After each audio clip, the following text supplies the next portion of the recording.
Assalomu alaykum, hurmatli YouTube kuzatuvchilari. Sog'misizlar, salomatmisizlar do'stlar? Piyoz sotilmoqda Avjida do'stlar. Surxondaryo viloyati Qumqo'rg'on tumani Piyoz mahallasida piyoz sotildi. Ibrat qishlog'ida 2000 so'mdan. Ko'rishlaringiz mumkin.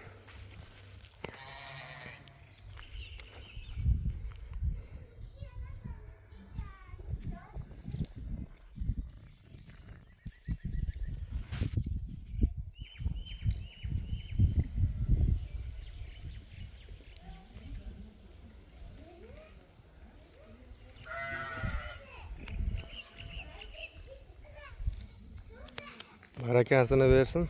Olganga ham sotganga ham Alloh taolo baraka bersin. Gap yo'q. Dehqonboboga gap bo'lishi mumkin emas. Piyozlarni